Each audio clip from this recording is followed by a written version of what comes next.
A warm welcome to Dan Really Likes Wine, presented by Pick and Pay. Welcome to the last tasting of 2020, as this utterly ridiculous year finally comes to an end or thereabouts, as does the first year in which we've been hosting these live tastings, a byproduct of the lockdown in which we found ourselves, which provided the opportunity to turn the Dan Really Likes Wine product on its head somewhat and to start interacting with everybody in the live format. And I have to say, it has proved enormously rewarding. I think it's been pretty successful as well. We've spoken to people all over the world about wine, focusing as always on South African wine, but occasionally throwing in some wine from one of those lesser winemaking countries like France, and celebrating an industry that has had a torrid time in 2020. And yet, despite the challenges, despite the liquor bans, despite sales restrictions, despite an economy that has not lent itself to people spending vast amounts of money on wine, the resilience of the South African wine industry,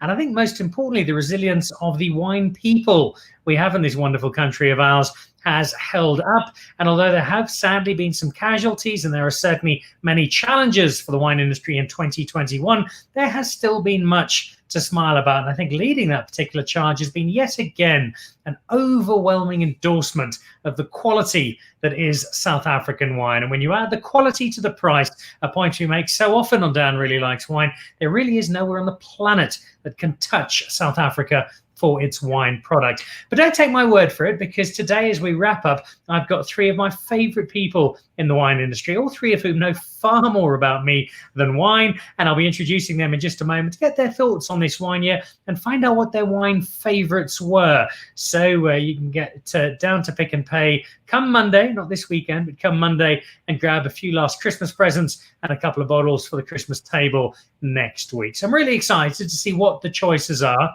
because not only are all three of my guests absolutely delightful and three people I love spending time with, they also have razor sharp minds when it comes to appreciating a glass of wine, although in the case of all three, it's usually several glasses at a time. But just before I say hello to them and welcome them, three things to do. The first is to explain the jersey, and you might be wondering why I have a Springbok jersey on. Well, if you look particularly closely, you'll see there is a 2021 badge, and this is thanks to my good friends at DHL, who are, as of last week, the official partners of the Lions Rugby Tour next year. And this is a Christmas gift that's just arrived from them. So a big thank you. We've done wine events with DHL this year, and looking forward to more with Megan, Jeremy, and the team in 2021, especially with David Higgs. We've done a lot of food and wine evenings together. So a big thank you. I think this is Jesse Creel's jersey, because it fits me perfectly. Then two pieces of news, and both of them I think are worth celebrating, which is what we tend to do quite a lot of on Dan Really Likes Wine anyway. The first of those is some good news as somebody who really does deserve it, because, gee, she has had some obstacles to overcome, and none more so than the one that hit her exactly a year ago. It was a year ago to the day that the property at Lismore, Sam O'Keefe's wonderful temple to winemaking, burnt down just outside of Greyton. And I saw a photo today. The red barn out at Lismore is just about complete. There we go. It's been rebuilt.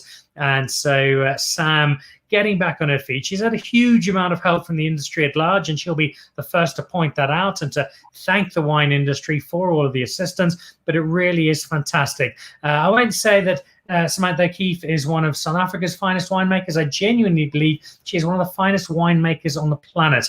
And what she's done for South Africa and South African wine since touching down from California has been immense. So, Sam, best of luck, and hope this Christmas is a slightly cheerier one than last. And on the subject of Christmas, well, how's this for a pretty cool Christmas present? Michael Jordan, a director on Dan Really Likes Wine, used to be a bank teller and now wanders around his Bartony wine estate in Stellenbosch barefoot, a glass of wine in hand. We went shopping and he bought himself another wine farm. He's invested in Plaisir de Mal, which has been on the market for a little while now, from Distel. A fabulous person to have bought it. He's passionate about South Africa, passionate about wine, and has an incredibly astute mind when it comes to running businesses. And I look forward to seeing, come the 1st of April, when Michael and Rose take the estate over, what the future holds for Plaisir de Mal. It'll be exciting, whatever direction it takes. So some good news to wrap up our wine year. But let's go over to our very special guests for today.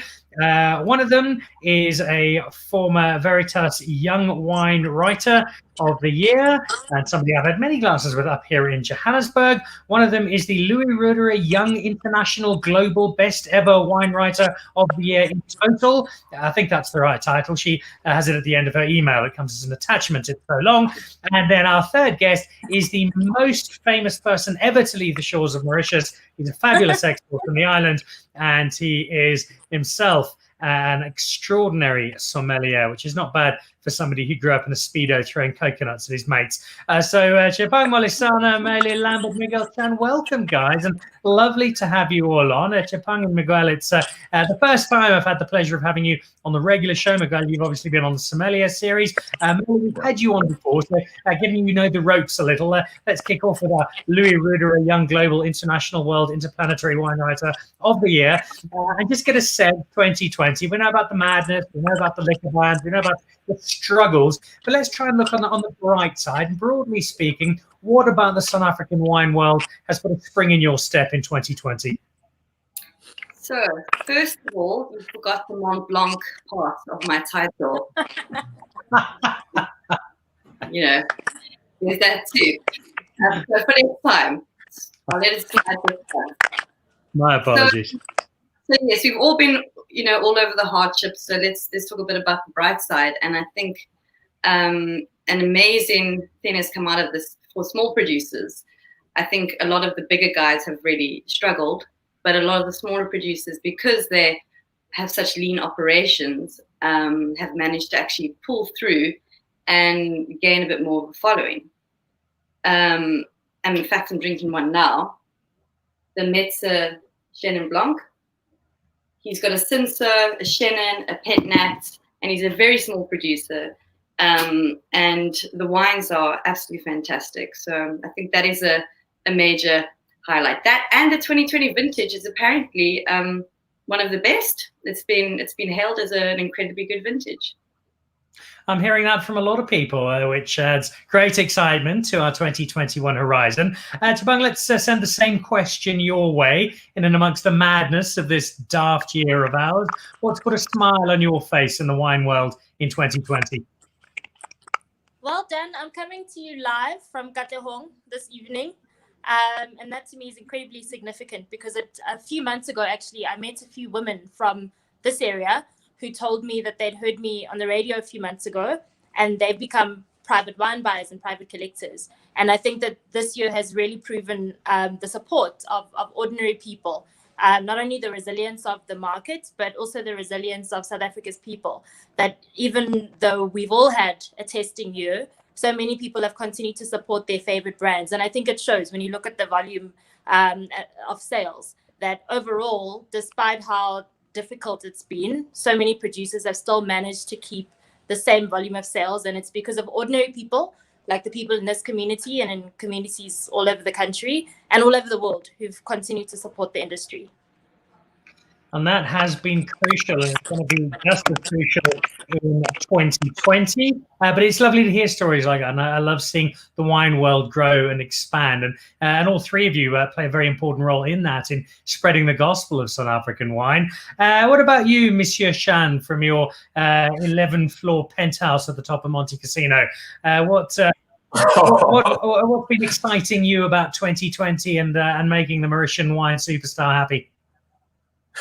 Well, thanks for having me, Dan. And the most exciting thing this year has seen how the industry has bonded together. And it's been a challenging year, certainly. And it's been a year of what I would call the great reset in the wine industry and in the sommelier's world. But surprisingly, we've seen how close-knit it is and how beautiful everyone supporting each other. To give you an idea, prior to lockdown, tasting an average of 180 wines, new vintages, and then for 5 months there was absolutely nothing. And then comes August, we were free again in some sort of way, and it's been quite a journey. It's been quite a journey, and it's been good to see how the market have responded and how the wine consumers have been supporting the hotel industry, the hotel restaurants. They're all coming out and having great time, and it can only augurs well for the future. It's positive, and we have to stay positive. There's greatness in the wine industry, and only the best ahead of us.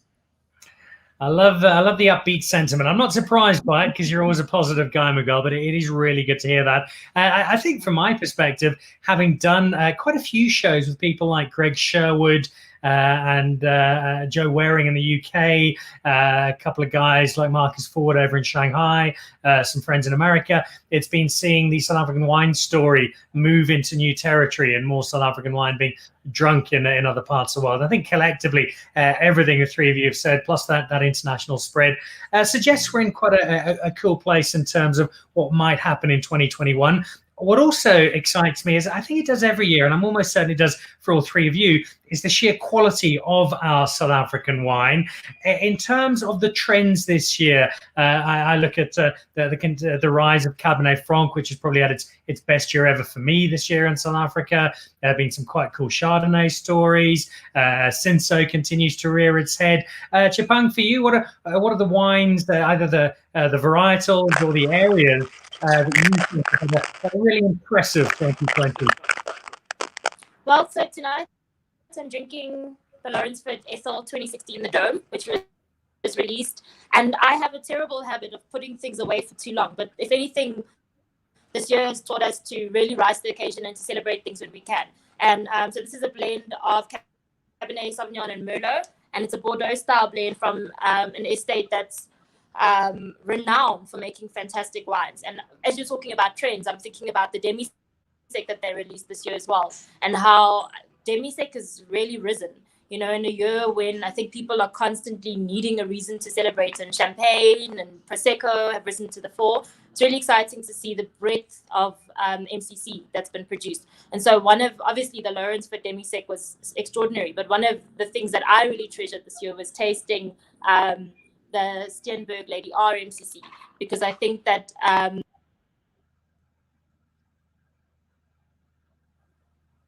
we seem to have lost Tshepang there for just a moment. Down in Katlehong, we'll get back to her just as soon as we can. Malu, in terms of your year in 2020, what trends, what varietals, what areas have caught your eye? So there are a few not so obvious ones I want to talk about. Picpoul Blanc has now been approved in South Africa quite recently. And if you're not familiar with the grape, it's very similar to Pinot Grigio. So it's got that high acidity and lovely fresh primary flavors. It's not a too serious wine by any stretch of the imaginations, but it's delicious and it's fresh. And the UK are absolutely loving it at the moment. And Brookdale Estate in Paarl has planted some as a field blend. I had a Picpoul Blanc out of a plastic canister the other day at Anthony Rupert. And it's delicious. It's fresh, it's zippy. So I would definitely keep an eye on that. I think as a part of a blend, it's quite interesting because it does add that freshness. But as a single variety, it's going to have its fans. So anybody that likes a Pinot Grigio or Sauvignon is going to like that one. Other than that, there are a few other plantings. I had a Bastardo the other day, which is, you know, the coolest name ever for a wine grape, definitely. It has its origins in the Jura, but it's just widely planted through Spain and Portugal. And Pilgrim Wines is now producing an incredible single varietal bottle of this from some vines up on the Helderberg Mountain. And get your hands on that. It is really delicious. So some really interesting new varietals. And the other thing I think we need to look out for is the Gris. So there's Grenache Gris, there's Semillon Gris, there's a lot of different Gris coming out, even Sauvignon Gris. I know somebody who's planting it at actually Cape Point Vineyards up the road from me. They've planted some Sauvignon Gris. So look out for that. And I think my final trend would be something that's already here and something that's kind of contested, but salty wines.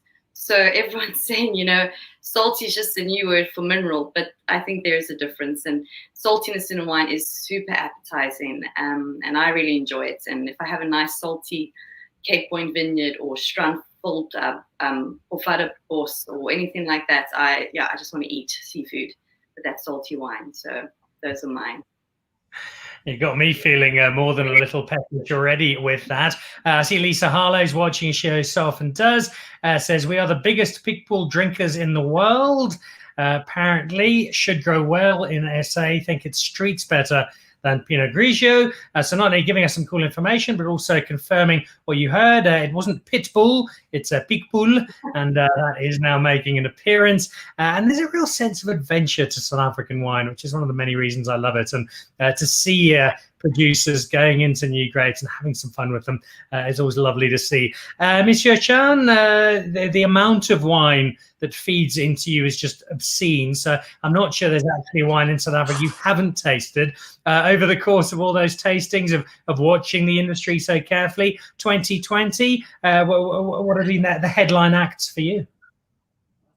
I believe that echoing on what Malu have mentioned is 2021, we will see quite a lot of niche varieties resurfacing, and varieties that probably the wine consumer, either in retail or in the hotel restaurant sector, have ignored over the years. We will see varieties such as Vermentino. I've tasted a beautiful 2020 Vermentino from Morgan's Estate about 2 weeks ago. It shows you the potential of the variety in the Cape. And the other exciting variety that I had last week actually was the new vintage of Newton Johnson Albarino. And it shows you, as much as the consumer in this country loves Sauvignon Blanc, love their Chardonnay, and the rise of Chenin Blanc, which is happening all over Johannesburg of late, we've seen that those niche varieties, or let's say a Gruner Veltliner from Dimmersdal, they have their place. They have their place in our market, and consumer are excited to explore. And in fact, right now in my glass, as much as I've been talking about white variety, I have the Morganson Nabucco, which is a single vineyard Nebbiolo. And it's so cool to work with the off the beaten track, not only for menu pairing, but to introduce one consumer into new varieties and having fun with it.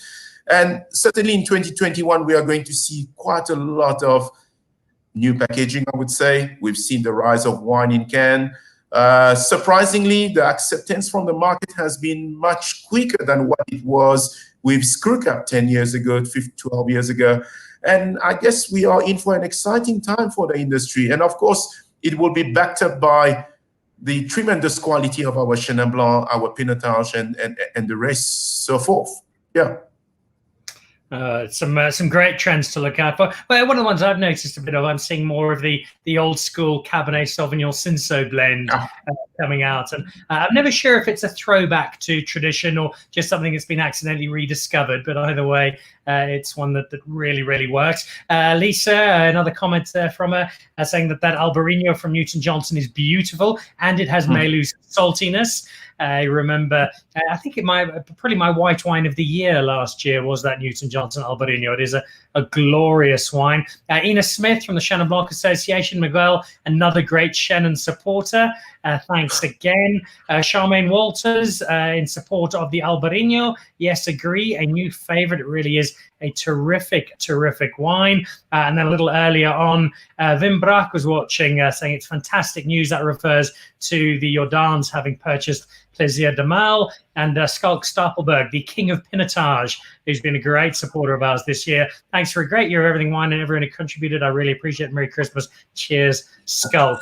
Okay, so we've got plenty of people watching. They're all fascinated to know what you guys have really enjoyed over the course of 2020 and the wine year that is almost behind us. Tshepang is jumping in and out, so I'll get back to her in a moment. Let's kick off with you then, Malu, in terms of bubbles. I generally think of wine in terms of the experiences, and I often remember the wines more from who I've had them with and the event or the restaurant or the dinner party or just the company. You're obviously far more professional than me, so you actually remember all the details of the wine. From a bubbles perspective, what's been the effervescent triumph of 2020? Wow, effervescent triumph. Now that's a line, hey? I like that. So I'm so glad we want to talk about bubbles, because in the trend talk, I wanted to mention Pet Nat. A lot of people are making Pet Nat. For those who are unfamiliar with Pet Nat, it's Pétillant Naturel. I'm sure Miguel can pronounce it better. Well, basically, naturally sparkling wine. And its more official name is Method Ancestral, or the Rural method. But Pet Nat is basically the hipster version of Method Ancestral. Pet Nat will always have the cooler labels, basically. And there are quite a few producers making it. The one, actually, the guy Wade Metzer, he's got a Pet Nat out. The Blacksmith has a Pet Nat out. My favorite is I Wish I Was a Ninja by Testalonga. I tried it the other weekend. It's not going to give you that autolytic complexity like a good MCC or champagne. It's got lots of freshness, lots of lovely fruit, and it is just so drinkable. And it also must be said that it's a very highly technical wine, because you actually have to really manage your sugar levels, because if you don't, the bottles explode, because it's one long continuous fermentation rather than secondary fermentation. So yeah, I love those bubbles, and that's definitely something to look out for. I did a tasting of Grain Beck the other day. I think there were like 6 bottles and me on my porch alone. So that's and there was no work done for the rest of the afternoon. And I have to say, I really, really love the Grain Beck Zero.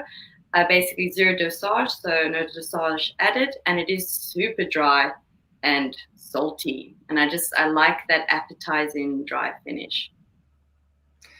Some terrific guys. We have tasted a couple of those Pet Nats. The Testalonga is splendid, and had one other from the Swartland, and yeah, basically everything bubbles for us. Magnificent. In fact, I did a full tasting with them of every single new release, which was great fun. And the next day was an utter write-off, but it was entirely worth it. So great selection there. Tshepang's back with us. Tshepang, we're talking bubbles at the moment. What's been the bottle of bubbles, or the bottles that have made a real impact on you in 2020?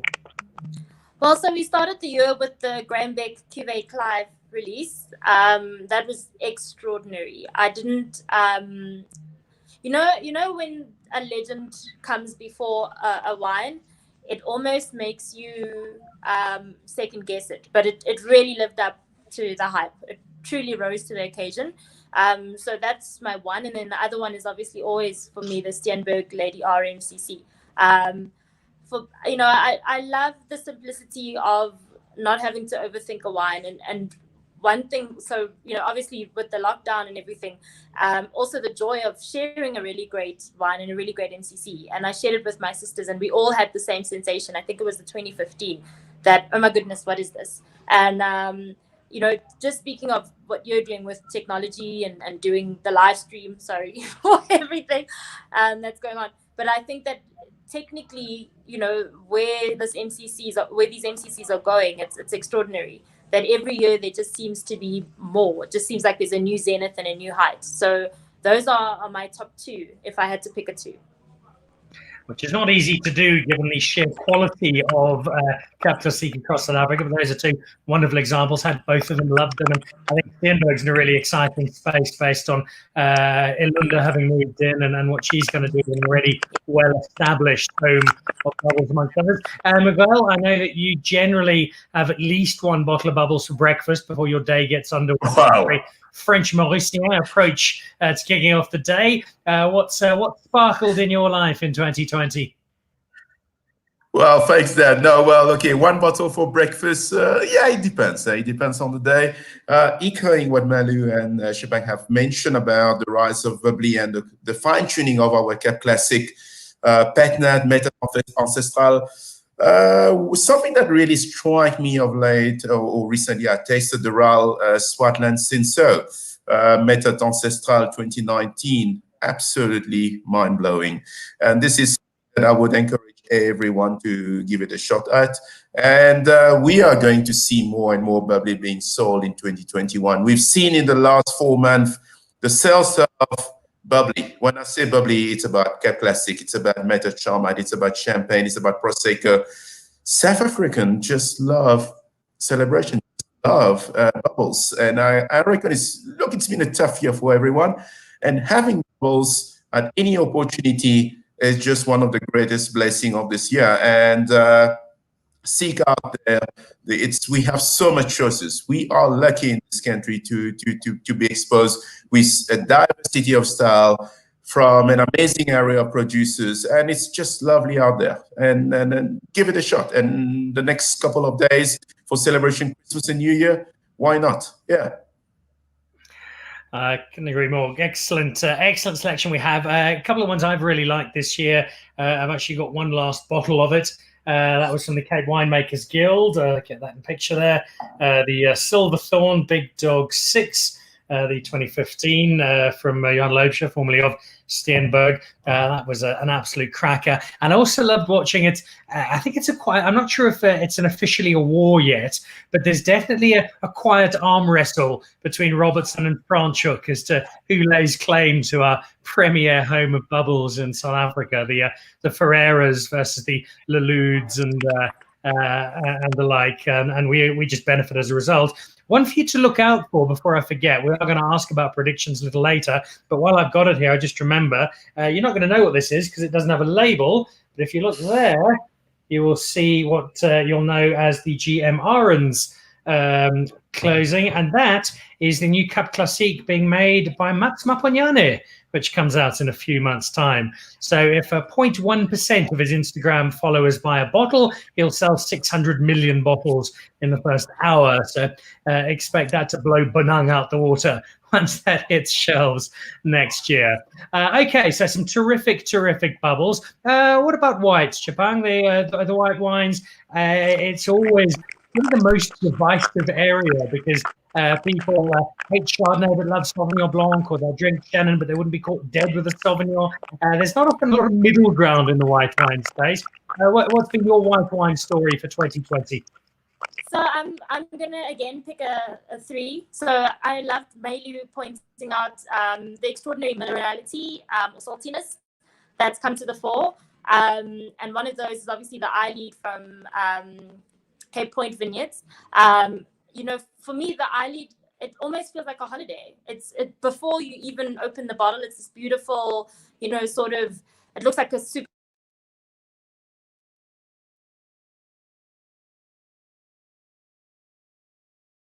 Released their new Chardonnay for the first time this year as well, 2018. So they've been renowned for putting away these extraordinary vintages of red wines. And they finally released a Chardonnay, which was delicious, and I loved it. And then again, another sort of salty white wine is from Groote Post. I don't know. I just think that being at home and stuck in Joburg, as beautiful and as wonderful as the city is, you do want to be closer to the sea. And those 3 wines did that for me. They took me far away from this place. Part of wine, and it's been for all of us one of the great aspects of lockdown is the amount of wine exploration we've been able to do and set time aside for. I know that's been Malu's life, and climbing into bottles of wine enthusiastically to get through lockdown. A lot of those have been white. What are Malu's picks as white wines of 2020? So I've got some good news for you, Tshepang. I was just at Cape Point. The 2019 Isla has just been released. Ah, nice. Yeah. And it is drinking beautifully. So my wife picks. I've got a lot, but I'm going to try and keep it. I'll do 3 as well. So the Ave Maria Chardonnay from Restless River. That's Burgundy. It is just absolutely beautiful. If you don't know the vessels, Craig and Anne, please get to know them and their wines. All their wines are spectacular, and the Ave Maria is the Cape's best Chardonnay, without a doubt. I mean, I'm just going to lay my hat on the table there. Another great wine is the Chi Riesling. Can you see that? Beautiful label. It's just an own label project, which I really believe in, especially in this country where there's so many opportunities to just kind of go out there and do it. And this is by Jessica Sarve, and the grapes come from a beautiful Alban vineyard. And Jancis Robertson actually said the previous vintage was the best South African Riesling she's ever tasted. So the 2009. This is the 2020, and this is the 2020 is so delicious, and I'm sure Jancis is going to like that as well. And then my last one, and this is not a swear word, okay, Apustiki, meaning Cinderella, and it's a single varietal Colombar, and it is just something else. Colombar normally presents as quite basic, fruity, Sauvignon Blanc kind of style wine, but this just has depth and wax and layers, and it's really something quite special. If you can get, Wine Cellar I think has some. If you can get your hands on that, I'd give it a whirl, just like, you know, Cinderella. Make sure you pronounce it very carefully when you're telling people exactly what you want to order. Splendid selection, and I love the difference in the varietals, seeing a wine like a Colombard or a Riesling, which are very much niche wines in terms of our broader consumption here in South Africa, but wines that, when made well, are really outstanding and worth chasing down. Miguel, the white wine that's made the top of your list in 2020? Thanks, Dan. Wow, ladies, fantastic showcase of selections there and diversity of style. As a som, I love vertical wine. I love wine with bright acidity. I love wine with raciness. I love wine with energy. I also will go with 3 wines. I will start with a Sauvignon Semillon blend, the Ashbourne 2020. Salty, bright, fresh, tangy. There's so much energy going on there. And something that I didn't mention earlier, Dan, was you asked about trends. I reckon we are going to see more wines from the Cape coming out of amphora. And it's about preserving the purity of the fruit, preserving the site, and it's not having what I call the lipstick of oak influence on wine. And what we're seeing is producers that are embracing amphora as a vessel to mature their wine or to ferment their wines, end up with wines that are far more singular, far more representative of the location they are grown. So Ashbourne is one of them. And the other one would be, in no particular order here, would be, I would consider one of the greatest Chardonnay produced in South Africa is the Tokara Reserve 2019. My God, this is almost blind. One could think they are in Burgundy. They could think in Mercer, top producers. It's just fascinating. The liveliness, the raciness, the energy in this, and the balance between the oak and the purity of the fruit, the bracing acidity is simply mind-blowing. And something that we've been talking a lot, and the industry has been embracing a lot, has been natural winemaking. Is obviously we cannot forget about our national grape, Chenin Blanc. Klein & Zalze, the Project Z, Chenin Blanc 2018, all vines, Stellenbosch. It shows you the purity of what can achieve with Chenin Blanc in amphora. These are wines that are just, you know, they're precise. They have personality. They have a sense of place. They have character. And it's so exciting to see 3 distinct style, 3 different regions, and it's 2 regions actually, 2 Stellenbosch and 1 ML and other, and it's cool, so cool for the year ahead for wine consumers and anyone who loves wine. Has a glass every day.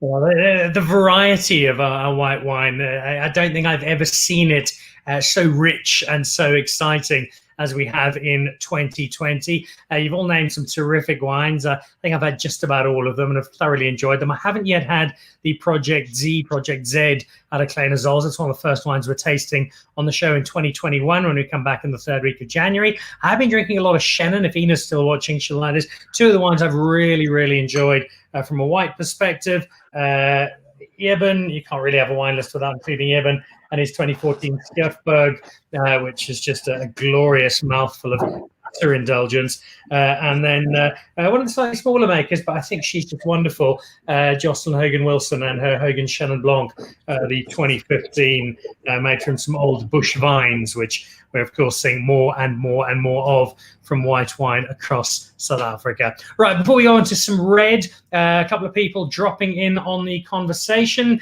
Lisa Harlow, again, in response to Charmaine, saying that she really likes the Albarino. Lisa saying, Charmaine, think it has a great future in South Africa. Hopefully people will also do some longer lease aging too, and it becomes really interesting. Reginald Peckler, who's up at Cheetah Plains. Tshepang, you just unplugged my inner file bona fide with the dome. There's nothing to go wrong by their range. Is an absolute epic. Thank you, Reggie, and thanks for all your support. You've been a very dedicated viewer this year. Stephanie Nodia, Sea Salter is the best Sauvignon Blanc, and we're seeing quite a lot of conversation around Sauvignon Blanc, my different styles coming out of South Africa. Josephine Prieur, watching from France as she does so often. Merci Dan for all the wines, tasting and interviews. We'll be missing my meeting every week on Facebook. Enjoy your summertime and all the best for all my friends winemakers. Josephine, we will be back early on in January and we look forward to having you back then as well. Lisa agreeing with Malu again. Eva Maria is the best Chardonnay in South Africa. And then Megan Roper saying, Dan Nicholl, you might have your shirt on back to front, might need a back shot to be sure. There's a reason she's saying that. So let me see if I can get it round. Here we go. You should be able to see that now. As I mentioned earlier, a gift from DHL for Christmas. And Megan is the global head of indulgence at DHL, which is why we work together so well and get on famously. And then a comment from Annie Carlisle Kitts. Thanks, Dan. Had to grab a pen and paper to write down all these recommendations. Don't forget, the show will be available straight afterwards on Facebook, YouTube, and the Dan Really Likes Wine website if you want to go back and watch it again. Right, let's go back to our star attractions and get some thoughts on their red wines. Malu, red wine in 2020. What's been getting star attraction in the Malu Lambert cellar?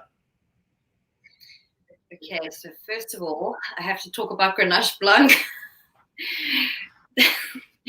because the Olifantsberg Grenache Blanc. Please go try that. It is absolutely delicious. It's racy and textured and thrilling, and it's kind of a quiet assassin at the moment in South Africa. It's creeping in, and I'm tasting a lot of good Grenache Blanc. So I just wanted to quickly slip that one in there. Onto reds. So when I was tasting for platters this year, it was quite an amazing experience because I really got a broad education of South African wine. I tasted from good to, not so good, every varietal, every style, excellent. I tasted absolutely everything. And what emerged was that, we talk a lot about our Chenin, and of course our Chenin is the best in the world. There's, for me, no doubt. I'm drinking Chenin right now. But what emerged was that our Syrah is actually very, very interesting and very diverse. And just like Chenin Blanc, Chenin can be made in, Syrah can be made in many different styles. So it can present as, light, fruity, summer red, chill it down, get all those delicious fruits, but still that kind of fine bone texture. It can be really spicy. It can go a little bit deeper and more black fruited. So there's a lot of diversity in Chenin, and there's also a lot of Syrah, and there's also a lot of really, really good Syrah being made out there. And my favorite is actually a natural winemaker, Bernard Bradell from Science of Sinai. He has his Swan Song Syrah, which if you can get your hands on that, I doubt it at this point, to be honest, but I highly recommend it. Just absolutely beautiful. So I'll pay attention to Syrah, I think. And I will echo that in just a moment. But before I do, let's go to Katlehong, where we find Tshepang. The red wines from this year, Ms. Molisana, what's been really good for you? I have to just echo Malu's sentiments. I feel like Shiraz is having its moment. I recently tasted the Jordan Shiraz, and it was really alongside their sensational white wines. And I think that it's amazing what's coming out of Stellenbosch in terms of Shiraz. And then also on the other side of the winelands, I really am a huge fan of the Malu Shiraz. The Takara Shiraz was a standout for me as well, where I saw Miguel at that lovely tasting. So in terms of Shiraz, we've got that South Africa's thing. We're doing very well. And then there's an incredible project, which is now a fully fledged business called Compagnie's Drift.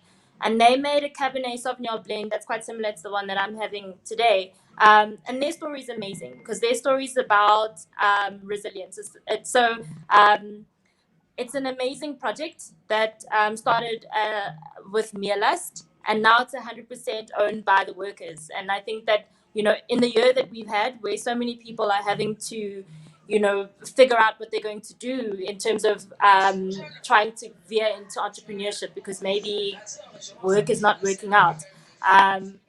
That Compagnie's Drift is truly an inspiration as well.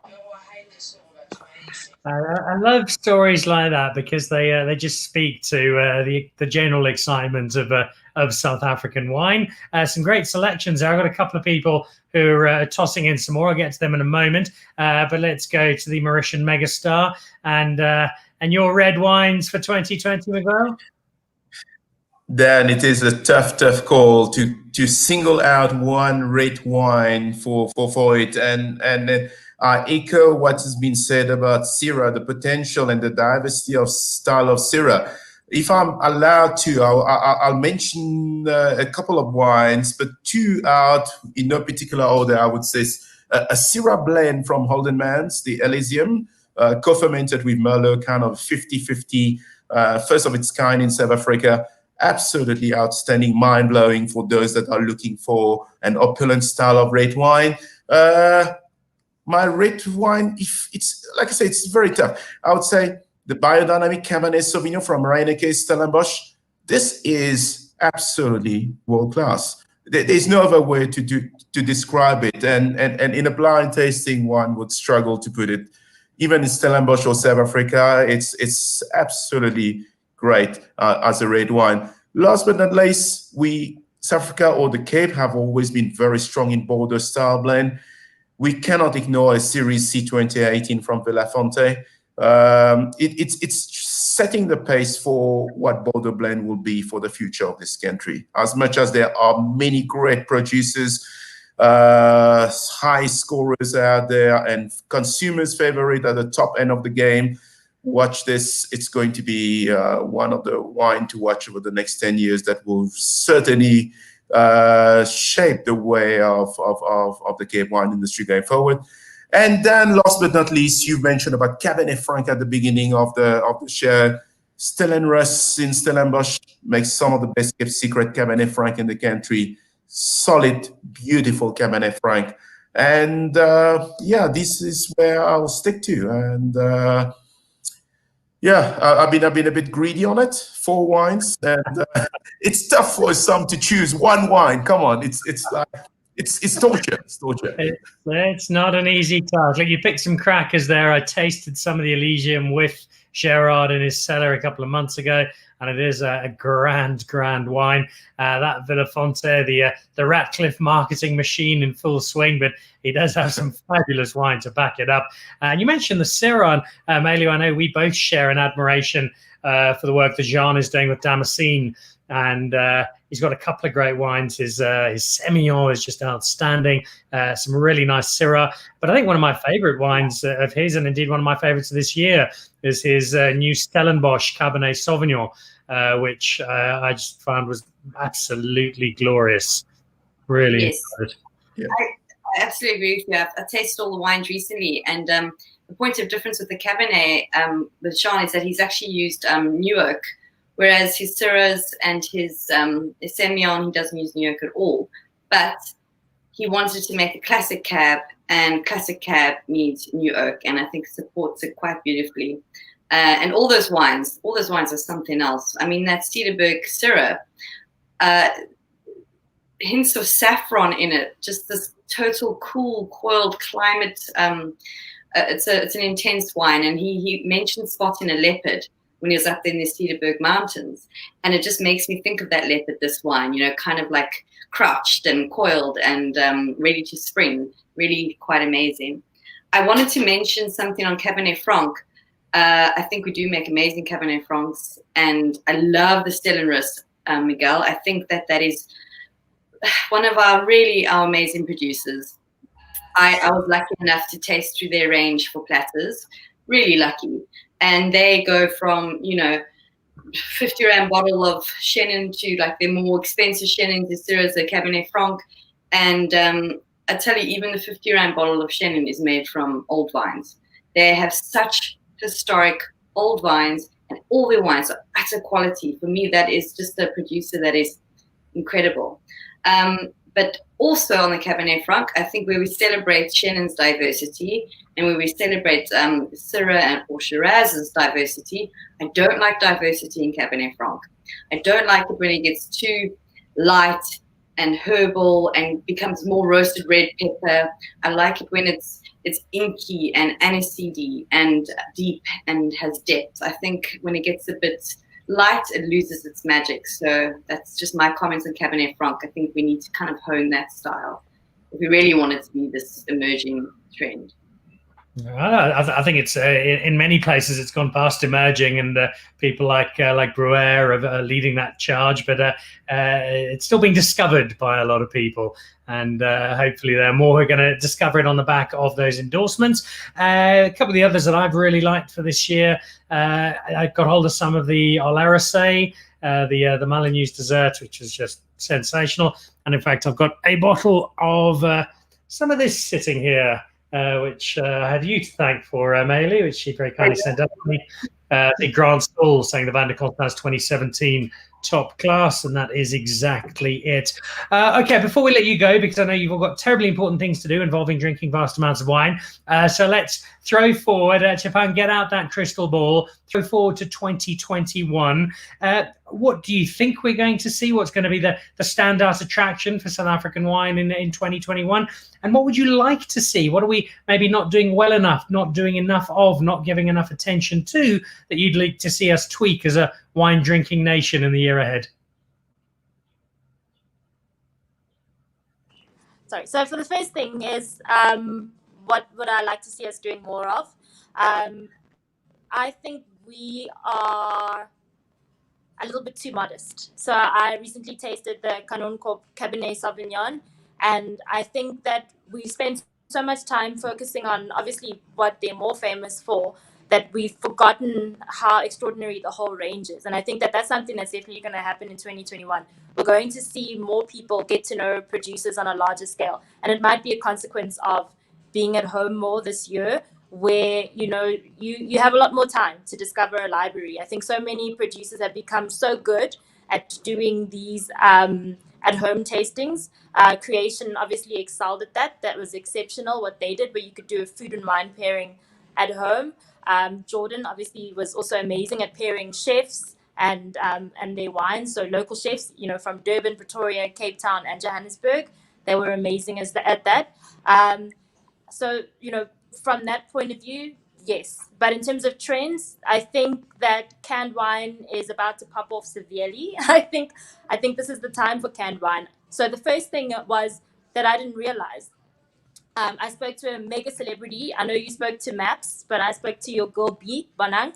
And Bonang said to me that DJs can't actually have a bottle next to the DJ booth. And I didn't realize that. That's something I in all of my years of being in the clubs, I never to counter that. So I think that there's a huge market for canned wine. It cools very quickly. It can go anywhere from a DJ booth to a picnic. And it's being endorsed by fabulous people like your girl B. And then as well, I think this is the time for rosé. So there was a time, I think in 2016, when the Hamptons had a bull market, when there was just not enough rosé for everybody. And I think that that's something that's going to happen in South Africa.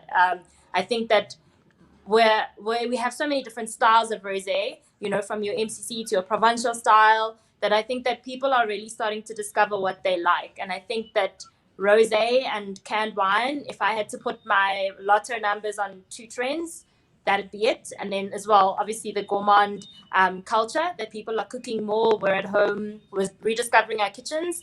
And I think that this is the time for people to get to know more and more wine from producers and from regions. If you are putting your money on those trends, then I'm going to add some of my own to it. because I certainly wouldn't argue with them. I think some great predictions. I'm interested to see where cans go, because there is a lot to recommend them. But I think there's still kind of like the screw caps. There's still the old school that takes a little bit of persuasion, but it is a really handy addition to what you have available for you. Miguel, 2021, what's going to happen in the wine world? What are we drinking? What are we not drinking? And what do we need to do better? I reckon what we are going to see then in 2021 is something that we didn't actually really touch base in the last 45 minutes has been pinotage. We've seen a tremendous change in style, tremendous change in terms of how the variety expressed itself over the past 3-4 vintages releases. And we are seeing greater purity. We're seeing wines with brighter fruits. It's not the old school pinotage that we are accustomed to. They are lively wine. They are wines with lots of energy. And I concur with Tshepang about the canned wine phenomenon.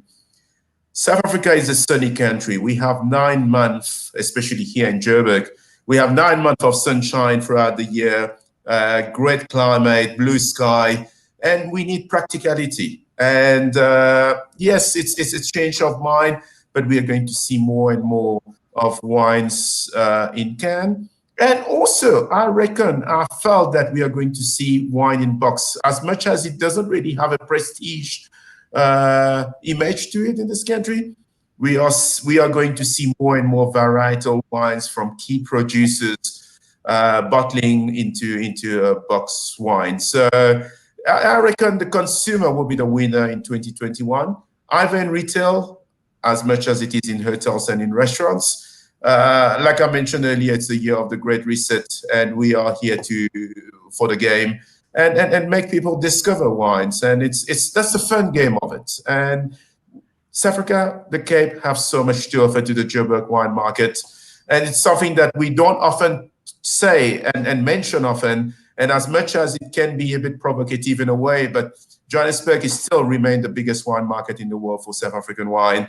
And we are going to see it as a province that are going to support the wine producers of this country. Yeah. So a positive 2020 to look forward to in the eyes of Miguel, who has a finger very firmly on the South African wine pulse. Malu, final thought for you, 2021. What do we need to improve on? What do you want to see more of in our wine world? And what is the wine that's going to be rocking South Africa in the coming year? So just on the can thing, I was lucky enough, I guess, to taste, I think, over 25 canned wines in one tasting. So I've got a pretty good handle on it. And what works well in a can is bubbly. Bubbly's great in a can. It's actually really fun. So light-bodied red, Sauvignon Blanc, anything that's light, or Chenin. So anything that's got a bit of tannins or full-bodied really just doesn't do well in a can. So that's just something to look out for. In terms of being a big trend, I'm actually skeptical there, if I'm honest. And I'll tell you why. It's because if it works, it needs to be volume. The producers are making zilch off a can. They're making maybe 2 to 4 rand. They're making absolutely nothing. So if they're moving big volumes, they can make money. So that is something worth considering. I don't know how many people go out there and buy a 24 case of cans. So I don't know. We'll see. In terms of what I'm looking forward to, I think Picpoul Blanc, as I mentioned, these pet nats are just popping up everywhere. Excuse the pun. And the lighter style of reds. There's no new oak. There's another thing that cropped up when I was doing platters is that everything is older French oak, and I don't know if I think that's part financial, and I think you'll actually see a lot more of that kind of winemaking now that everyone's so strapped for cash, which is actually kind of great. So a lot of wines unmasked by oak, a lot more natural winemaking. And I agree with Tshepang in saying that, this is our time to be confident as a country. In a way, I feel, the Save South African Wine campaigns, and they did their job at the time, but there's also a point of desperation there, and we're not desperate. We have the most beautiful wines in the world, and we need to celebrate that. That's what we need to fly as our flag. And we have the wine to back that up, as all three of you have made enormously clear during the course of this evening's final show for 2020. What am I looking out for in the year to come? Well, more interaction with cool people like the three you've had on the show today. That's been my favorite part of Dan Really Likes Wine this year, is spending time virtually with some really incredible wine makers, wine producers, and people in the broader wine family. It's been a uniformly uplifting experience, and I got to drink some pretty cool wine along the way. I'm also looking forward in 2021 to drinking a lot of Cup Classique, because next year marks 50 years of Cup Classique in South Africa, and I know the Cup Classique Association have got a lot planned. It is also 50 years of the Stellenbosch wine route, and Mike Ratcliffe and his team have got plenty planned there. So there will be a lot of celebration, and after 2020, we certainly need it. A terrific year to look back on in terms of wine drunk and wine tasted. There have been many challenges, and those will continue into 2021. But in terms of leading the optimism for next year, I can tell you, it was only announced this week, Pick n Pay, with a great campaign to support South African wine, have pledged to buy at least 25 million bottles of South African wine in 2021 in terms of supporting the local industry. So big thank you to Gavin and to Katie and the team, not just for that, but also for their support through the course of the year. Miguel, Tshepang, Malu, thank you all very much for being part of the show this evening. It's been an absolute delight chatting to you. My only sadness is that I've seen so little of all three of you in person in 2020, but I'm really excited about that changing, drinking and celebrating more wine with all three of you. And thank you to all of you, because you're fabulous ambassadors for South African wine. You do a terrific job. You bring wine to life so well and introduce us to so much wine. And thank you for it. Have a fabulous Christmas. Have a wine-fueled Christmas and New Year. And we look forward to catching up with all of you in 2021. Same to you. Thank you, bye. So there we go. Miguel Chan, Tshepang Molisana, and Malu Lambert, one sommelier, two award-winning wine writers, combined with a wine enthusiast and a DHL Springbok Lions tour jersey. My Christmas gift from Megan, Jeremy, and her team as I throw back my last glass of wine live for the year. There's still a couple of shows coming out. John Smith drinking wine with me in the bush, and we're also catching up with a couple of wine people between now and the end of the year. Those will all be recorded episodes, and I will be back with you in the second Monday. Let me check the exact date. I think it is the 11th. Yes, Monday the 11th of January. That'll be the first live show of 2021. Please have a wonderful festive break in whichever way you celebrate it. Continue to drink and support South African wine, but rather drink less wine more often. Look after yourself. Certainly don't get into a car if you're driving. And if you haven't yet, here's your Christmas gift to yourself. Join that Pick n Pay wine club, free of charge, simply sending your Smart Shopper card number through by SMS. Send it through to 36775, and you remember, free of charge. That gets you 3 times the Smart Shopper points on all wine, 20% off 10 different wines each month, a special deal on a case, a special deal on a Magnum, and free delivery on 6 bottles or more if you are buying online. And there's a great new Pick n Pay Wine Club website for you to go and have a look at, including lots of stuff from me, if you haven't had enough of me on Dan Really Likes Wine. Big thank you to everybody who has been watching throughout the show, and I will finish off with a word from my dear mother. So much enjoyed these, and so many more wines to try. Helen Nicholl sitting in Belfast. Mum, thank you for all your support this year, and thanks to everybody else. There's a whole pile of people watching today who've been watching all the way through the year. We couldn't have the show without people supporting it and getting involved, so big thank you to all of you. Enjoy your wine, keep supporting South African wine, and remember, there is no country that makes better wine than South Africa. Happy Christmas and cheers.